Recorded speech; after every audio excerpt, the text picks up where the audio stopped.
இப்போ ரீசெண்டாக நிறைய கோயிலில் வந்து கும்பாபிஷேகம் நடந்து முடிஞ்சிருக்கு. ஸோ அதில் வந்து எனக்கு வல்லக்கோட்டை முருகர் கோயில் போகணும் அப்படின்னு ரொம்ப நாள் ஆசை. எங்கள் மாமியாரும் சொல்லிகிட்டே இருந்தாங்க. சரின்னு அன்றைக்கி நாங்கள் கிளம்பிட்டோம். சண்டே அன்றைக்கி ஒரு 3 மணிக்கு தான் கிளம்புனோம். அங்கே போய் ரீச் ஆகிறதுக்கு நமக்கு எப்படியும் ஒரு 3/4 மணி நேரம் ஆகும் எங்கள் வீட்டிலேருந்து. கோயில் போகிற ரூட்டில் ஆன் த வே நமக்கு நிறைய கோயில் இருக்குது. சிறுவாபுரி டெம்பிள் இருக்குது, அங்கேயும் போகலாம் அப்படின்னு ஒரு பிளான் இருக்குது. அதுக்கப்புறமா ஸ்ரீபெரும்புத்தூரில் ராமானுஜர் டெம்பிள், ஸோ அங்கேயும் வந்து போகலாம் அப்படின்னு சொல்லி பிளான் பண்ணோம். கடகடன் ஃபாஸ்ட்டாக கிளம்பியாச்சு. சாப்பிட்டு அதுக்கப்புறம் தான் கிளம்பணும். ஏன்னா பசங்களுக்கு வந்து ஸ்நாக்ஸ் மட்டும் எடுத்துக்கிட்டோம். காரில் ஏறினோடனே எப்படியுமே பசிக்குதுன்னு ஏதாவது கேட்பாங்க. தக்ஷுக்குட்டி வந்து வேறு ட்ரெஸ்ஸு போட்டு வாடா அப்படின்னா முடியவே முடியாதுன்னு சொல்லி என்னை ரொம்ப வந்து இது பண்ணிட்டான். சரி நான் இந்த ட்ரெஸ் தான் போட்டு வருவேன், எனக்கு வந்து வேறு எதுவும் வேண்டாம் அப்படின்னு சொல்லி. அன்றைக்கி வெதர் வந்து ரொம்ப சூப்பராக இருந்ததுங்க. பயங்கர சேஷ்டெல்லாம் பண்ணிட்டு வந்துச்சு. இப்போ நான் கேமரா ஆன் பண்ணிட்டேன் அப்படின்னா அவன் வந்து நல்ல ஒரு ஸ்மைலிங் ஃபேஸ் கொடுக்குறான். இப்போது முன்னெல்லாம் வந்து பார்க்கவே மாட்டான் கேமராவை.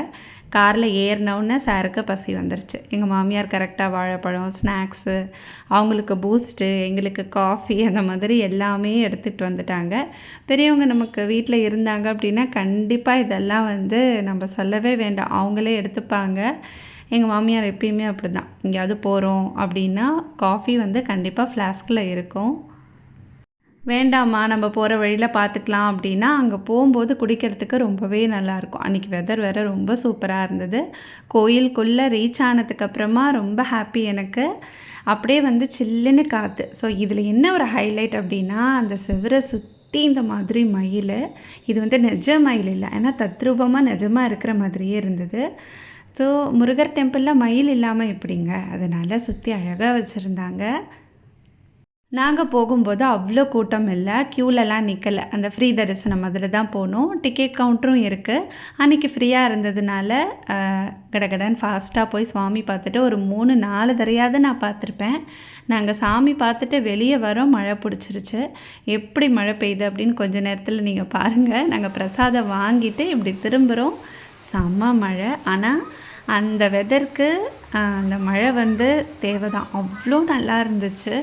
ரொம்ப நேரம் வந்து நாங்கள் அங்கே டைம் ஸ்பெண்ட் பண்ணிகிட்டு இருந்தோம். நான் இது வரைக்கும் வல்லக்கோட்டை முருகர் டெம்பிள் பார்த்ததே இல்லை, இதுதான் ஃபஸ்ட் டைம் எனக்கு. ஆனால் ரொம்ப திருப்தியாக இருந்தது பார்த்தது. முருகர் வந்து நல்ல ஹைட்டு, நின்ற கோலத்தில் தான் இருந்தார் வள்ளி தெய்வானையோட. ஒரு 5-6 தரையாவது நல்லா திருப்தியாக பார்த்தோம். அன்றைக்கி கூட்டம் இல்லையா, க்யூவில் தான் நின்று பார்த்தோம். மழை வந்தவுடனே டக்குன்னு வந்து அந்த பிரகாரத்துக்குள்ளேயே விட ஆரம்பிச்சிட்டாங்க. ஒரு காமனாக ஒரு பிரகாரம் இருக்கும், அது வந்து கேட்டு போட்டு மூடி வச்சுருப்பாங்க. ஆனால் அந்த வழியாகவே நிறைய பேர் வந்து பார்த்தாங்க. ஸோ அன்றைய நாள் எங்களுக்கு அப்படி தான் போச்சு.